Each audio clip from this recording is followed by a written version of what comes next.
কোন কোন জিনিসগুলো আমাদের সবসময় গোপন রাখা উচিত? নম্বর 1, আপনি যদি একজন ছাত্র হন তাহলে আপনার ভবিষ্যৎ লক্ষ্যকে গোপন রাখুন। নম্বর 2, আপনি যদি কোথাও যাচ্ছেন তবে সেই গন্তব্য গোপন রাখুন।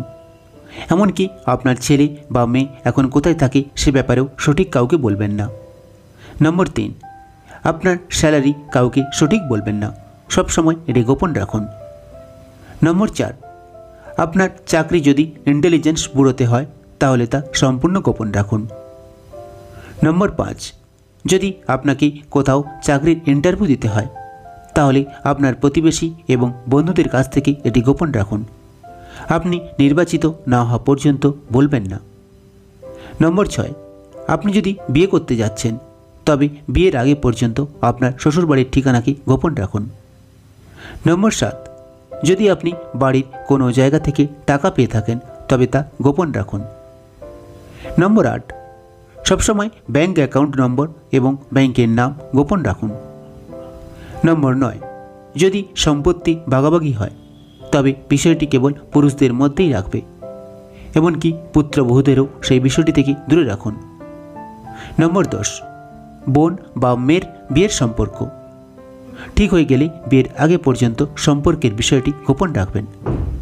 মেয়ে প্রদর্শনের সময় আপনার প্রতিবেশীদের দিকে ঝুঁকে থাকতে যাবেন না। হঠাৎ করে এলেও তাকে কিছু অজুহাত দিয়ে ফিরিয়ে দেবেন।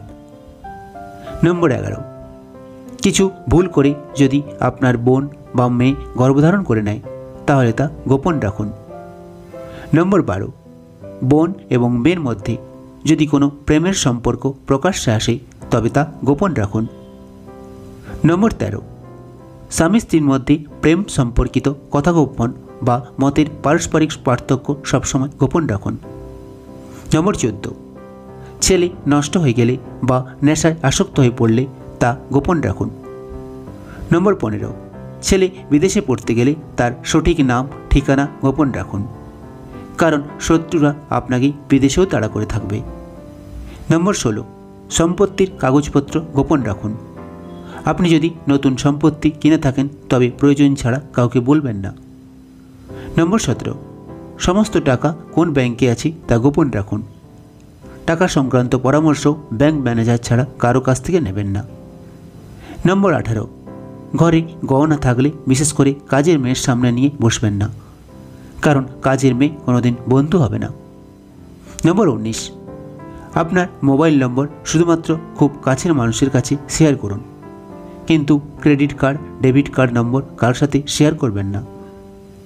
নম্বর 20, ছোট বাচ্চাদের জন্য তারা কোন স্কুলে যায় এবং কোন গাড়ি ব্যবহার করে তা সম্পূর্ণ গোপন রাখতে হবে। যদি তাদের গাড়িটি স্কুল দ্বারা নির্দিষ্ট করা না থাকে তাহলে ওই ড্রাইভারের সম্পূর্ণ ঠিকানা নিয়ে রাখুন। নম্বর 21, আপনি যদি কয়েকদিনের জন্য কোথাও বেড়াতে যান তবে এই বিষয়টি গোপন রাখুন। আপনার দরজায় চাবি তালাটির জায়গায় কোনো কাপড় দিয়ে ঢেকে রাখা ভালো, আর কবে ফিরবে তাও কোনো প্রতিবেশীকে বলো না। নম্বর 22, বাড়ির কারো যদি খুব গুরুতর অসুস্থতা থাকে তবে এটি গোপন রাখুন। কেবলমাত্র জরুরি পরিস্থিতিতে বাইরের ব্যক্তির সাহায্য নিন। নম্বর 23, যদি আপনার শিশুটি পরীক্ষায় ব্যর্থ হয় তবে এটি গোপন রাখুন, অন্যথায় বিষয়টি প্রকাশ করা হলে শিশুর মানসিকতার উপর বিপরীত প্রভাব পড়ে। নম্বর 24, আপনি প্রথমবারের জন্য বিয়ে করলে আপনার অতীত প্রেমের সম্পর্কে বলার কোনো দরকার নেই। আপনার বিয়ের রাতে আপনি যদি নিজেকে উন্মোচিত করেন তাহলে ভবিষ্যতে এর প্রভাব মারাত্মকভাবে পড়বে, আর সারা জীবন আপনাকে কটূক্তি শুনে যেতে হবে, যা আপনার সুখী জীবনকে নরক তৈরি করে দেবে। নম্বর 25, আপনার স্বামীর বাড়ির জিনিসগুলির ব্যাপারে আপনার বাবা মাকে কখনো বলবেন না। প্রতিদিন নিজেকে উন্নত করতে এই চ্যানেলটিকে সাবস্ক্রাইব করতে বলবেন না। নম্বর 26, কোনো গরিবকে দেওয়া দান কখনো তা প্রকাশ করবেন না, এতে ওই দানের মাহাত্ম্য কিন্তু শেষ হয়ে যায়। নম্বর 27, কারো কাছ থেকে ঋণ নেওয়া বা ধার নেওয়ার কথা কাউকে কোনোদিন বলতে যাবেন না। নম্বর 28, বাড়ি অভিভাবকদের লেখা উইল শুধুমাত্র নিজের কাছেই সীমিত রাখুন এবং উত্তরাধিকারী অযোগ্য হয়ে গেলে খুব ঘনিষ্ঠ আইনজীবী ছাড়া কাউকে তা বলবেন না। সুতরাং আপনি আপনার ইচ্ছা অনুযায়ী উইল লেখার জন্য ওই বয়স্কদের ওপর চাপ তৈরি করতে পারেন।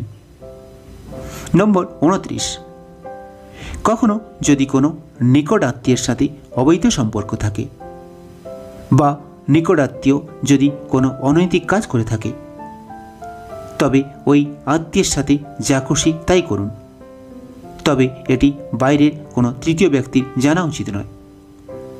নম্বর 30, একটি পুরনো কথা আছে যে স্বামী এবং স্ত্রী একে অপরের সঙ্গে সম্পূর্ণরূপে সব কথা প্রকাশ করা উচিত নয়। এর অর্থ বুঝুন, সময়টা খুব খারাপ।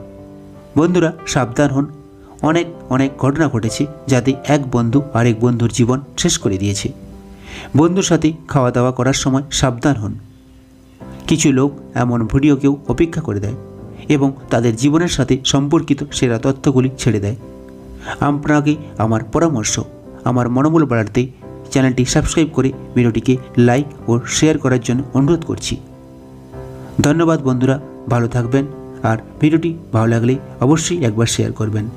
দেখা হবে পরের ভিডিওতে।